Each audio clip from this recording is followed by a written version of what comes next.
Bonjour à tous et bienvenue dans mon atelier. Alors on se retrouve aujourd'hui pour une recette de lactofermentation. On va faire ensemble un surimi de carottes à l'orange. Donc comme toutes les lactofermentations, on va avoir besoin de légumes. Ici donc on va avoir des carottes, 1 kg de carottes. On va avoir besoin d'une orange entière, 2% de sel. Donc ici 24 g de sel. On va avoir besoin de feuilles de chou pour la fermeture, avec un petit pois en verre, également un bocal propre et un joint. Donc avant la recette, je voulais prendre le temps de remercier les producteurs de carottes. Donc ici c'est Véronique et Pascal qui produisent des carottes bio à quelques kilomètres de la maison et qui sont vraiment super du coup pour la recette de surimi de carottes. Et donc on se retrouve dans quelques instants dans un nouveau setup pour pouvoir réaliser la recette. Pour toutes les recettes de lactofermentation, on va prendre le temps donc, de bien peser nos légumes. Ici, comme je vous le disais, on a 1,2 kg de carottes auxquelles on va ajouter 2% du poids en sel. Donc ici 24 g de sel. Donc là j'ai des carottes qui sont déjà râpées, des carottes oranges classiques, et j'avais envie de vous proposer aujourd'hui la recette avec des carottes qui sont, elles, rouges et jaunes, elles sont vraiment magnifiques, et plutôt cette fois-ci coupées en rondelles. Donc là, je les ai passées à la mandoline pour qu'elles soient relativement fines. Je trouve ça intéressant d'avoir dans les lactofermentations plusieurs textures de légumes. C'est intéressant plutôt par rapport à la mâche, de ce qu'on va retrouver vraiment quand on vient croquer du coup les légumes. Donc là, on va prendre le temps de mettre le sel. Donc je vais mettre un peu de sel sur les rondelles, et un peu de sel également sur les carottes qu'on a râpées. Et donc là le principe, comme toutes les lactofermentations, c'est de venir du coup mélanger les carottes avec le sel pour permettre, avec le principe du coup d'osmose, de faire ressortir le jus des carottes. Donc là ici on prend un sel normal, donc c'est vraiment important de vérifier que le sel est un sel naturel, à savoir qu'il n'y a que du sel dans la composition, il n'y a pas d'anti-agglomérant ou d'iode ajouté. Donc là on est vraiment sur un sel gris naturel. Il y a beaucoup de sels de table qui contiennent des ingrédients ajoutés, en l'occurrence des anti-agglomérants, pour éviter que le sel du coup ne soit trop compact. Donc là c'est des sels qu'il faut vraiment venir éviter. Là on prend le temps de bien écraser, de bien masser du coup les carottes afin de voir le jus ressortir. Je sens déjà qu'on commence à voir du jus qui ressort pour les carottes. Si on regarde un petit peu, voilà. Le test c'est vraiment de venir serrer et de venir écraser les carottes pour voir si elles rendent du sel. Et donc je vais rajouter, maintenant que ça a un petit peu diminué, les autres carottes. Donc là on a les rondelles. Et donc on continue à venir mélanger. Donc ce qui est intéressant avec la recette de surimi de carottes à l'orange, c'est qu'on est sur une lactofermentation, donc vraiment tout ce qu'il y a de plus classique en lactofermentation. Mais le fait de venir ajouter l'orange à la carotte va nous permettre de découvrir un nouveau goût. Ce sera plus vraiment des carottes, ce sera plus vraiment de l'orange, c'est vraiment un goût typique de surimi de carottes à l'orange. Donc moi ce que j'apprécie vraiment avec ces deux carottes, c'est qu'en plus d'avoir la texture, on a aussi visuellement, c'est quand même assez sympa. Donc le but de la lactofermentation, et ça c'est comme toutes les autres recettes, c'est de venir vraiment conserver les légumes. Donc là c'est des légumes qui sont bio, qui sont vendus en vrac. Et donc moi j'achète en grosse quantité et ensuite je transforme pour venir conserver du coup les légumes.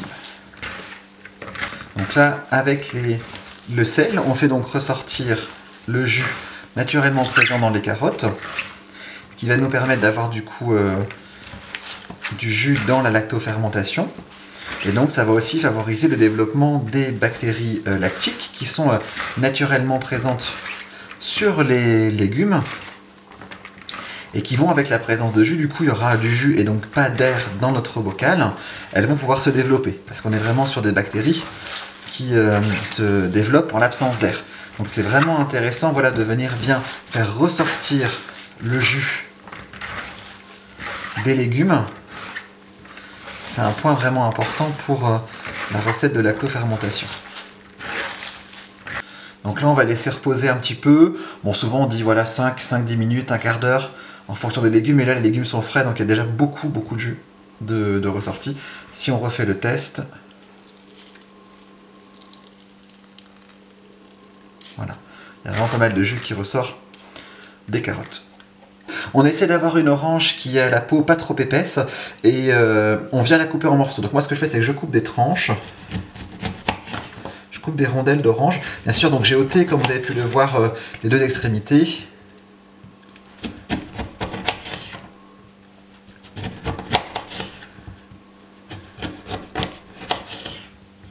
Et puis ensuite, je la coupe en 4 ou en 8 en fonction des morceaux que je souhaite retrouver. Donc on dit à peu près une orange pour 1 kg de carottes. Donc je vous invite vraiment à goûter parce que, comme je le disais dans le début de la vidéo, c'est vraiment une recette où un nouveau goût va se développer. Le fait d'associer les carottes avec l'orange dans un milieu salé avec la fermentation, ça vient vraiment transformer le goût et développer de nouvelles saveurs. Donc après vous pouvez tester un peu plus d'orange, un peu moins d'orange. Moi ça m'arrive parfois aussi de rajouter un petit peu de curry parce que je trouve que ça se marie vraiment très bien. Et donc du coup souvent je mets un petit peu de curry aussi dans la recette. Ce qui vient développer aussi d'autres palettes de saveurs. Vous mettez du coup vos oranges avec vos carottes. Et on recommence le brassage. Et là le but c'est vraiment de faire ressortir tout le jus des carottes, mais aussi des oranges. Moi j'aime bien rajouter des oranges après, puisque du coup on garde quand même la texture de l'orange. Elle n'est pas trop écrasée. Donc je trouve que c'est plutôt pas mal de faire comme ça. Vous pouvez aussi en mettre un peu moins, vous pouvez les couper plus finement. Voilà, on pourrait aussi, comme les carottes par exemple, imaginer les passer à la mandoline. Ce serait aussi quelque chose qui serait tout à fait possible. Et là je sais pas si vous voyez, mais on voit qu'il y a déjà quand même du jus. Voilà. Là il y a vraiment pas mal de jus dans les carottes.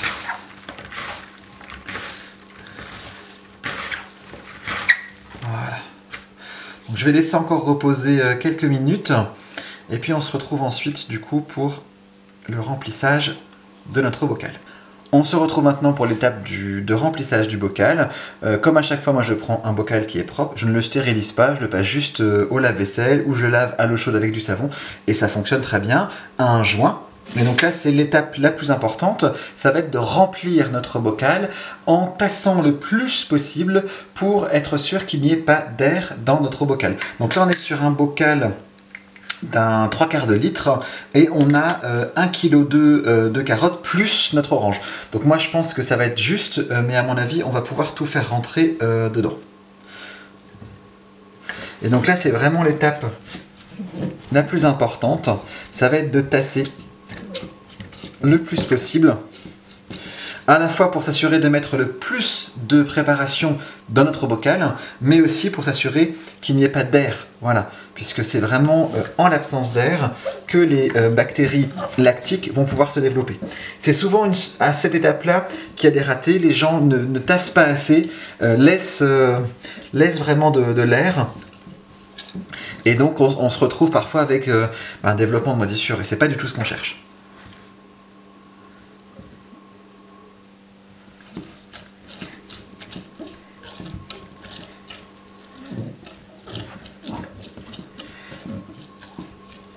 Donc là, je ne sais pas si vous pouvez voir, mais plus je tasse, plus il y a effectivement de jus qui remonte.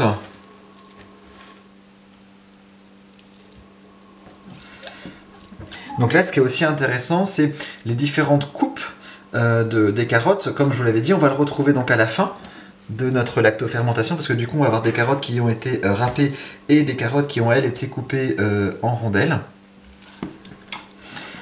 Et donc ça, c'est vraiment intéressant. Donc là du jus, il y en a. Il n'y a pas de souci. Je ne sais pas si vous voyez, mais il y a vraiment beaucoup de jus qui ressort. Et donc plus on va tasser, plus on va s'assurer qu'il n'y a pas d'air dans nos légumes. Et donc la présence de jus va aussi nous permettre d'assurer une meilleure conservation pour favoriser du coup le développement des bactéries lactiques. Donc là, avec la carotte, c'est quand même quelque chose qui est assez sucré. En plus, on va retrouver l'orange.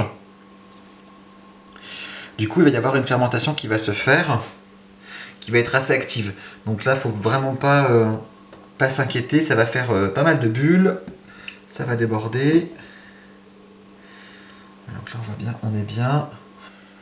Donc toujours travailler avec un petit plateau ou quelque chose sous votre bocal, parce que là on le voit vraiment, ça a rendu beaucoup de jus. Donc là arrive l'étape de la fermeture. Donc moi je prends une feuille de chou pour venir fermer notre bocal. C'est une seconde étape qui est aussi très importante, puisque du coup c'est ce qui va nous permettre de s'assurer que les légumes restent immergés. Là on voit que j'ai arrêté de presser, les légumes remontent. Effectivement la feuille de chou va nous permettre de nous assurer que les légumes vont toujours rester immergé sous le jus. Donc là moi je casse un peu la feuille de chou, j'enlève un peu la nervure et puis je viens juste couvrir, voilà, couvrir les légumes,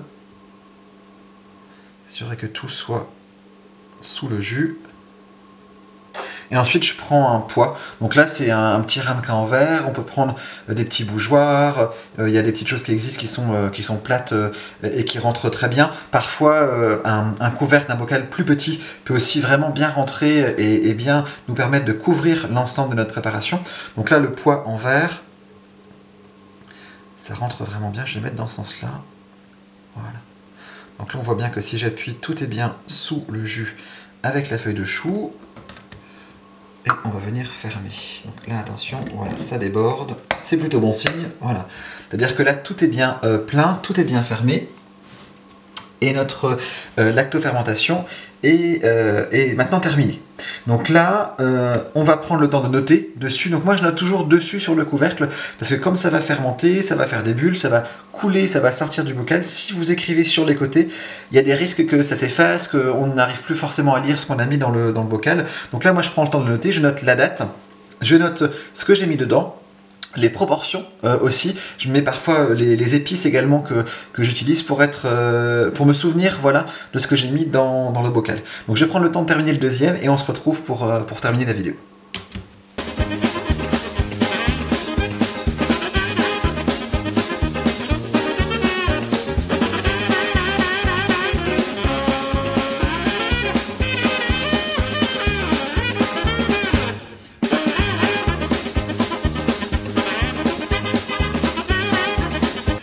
Notre recette de surimi de carottes à l'orange est maintenant terminée. Donc voilà le résultat. Voilà.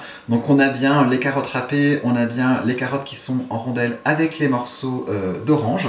Donc là on est parti pour une fermentation sur le comptoir de la cuisine pendant, allez, on va dire 7 à 10 jours. Bien sûr on garde en tête que la fermentation elle est impactée également par la température ambiante. Donc plus il va faire chaud, si on va être en été, la fermentation va être plus rapide. En automne ou en hiver, elle va prendre un peu plus de temps. Donc là, sur le comptoir de la cuisine, pas en lumière directe, d'accord. Les fermentations supportent la lumière, mais pas les rayons du soleil direct. Avec une petite assiette en dessous, parce que du coup, ça va produire du jus, ça va faire du gaz, ça va faire du bruit et ça va déborder. Les bactéries lactiques vont produire... en plus de l'acide lactique qui va assurer la conservation du surimi de carotte, aussi du CO2, et c'est ça qui va faire, voilà, que ça va vraiment faire des bulles et qu'on va avoir du bruit avec la fermentation. Donc on met vraiment une assiette sous notre bocal, et puis quand la fermentation est un peu moins active, au bout voilà, de 7 à 15 jours, en fonction du pot, du contenu, de la température, on peut mettre dans un placard ou dans une pièce de conservation. Le garde-manger, ça fonctionne très bien, et on ouvre quand on va consommer. une fois que c'est ouvert, une fois que vous l'avez entamé, au frigo jusqu'à temps que vous ayez terminé votre bocal. Donc voilà, j'espère que cette vidéo sur la lactofermentation de carottes à l'orange, donc le surimi de carottes à l'orange, vous a plu. N'hésitez pas à poser vos questions en commentaire si vous en avez. Vous pouvez également mettre un petit pouce bleu ou partager la vidéo, ça me fera toujours plaisir, ça va aider aussi à mon référencement. Et puis je vous dis à très bientôt pour une prochaine vidéo. Merci beaucoup, au revoir.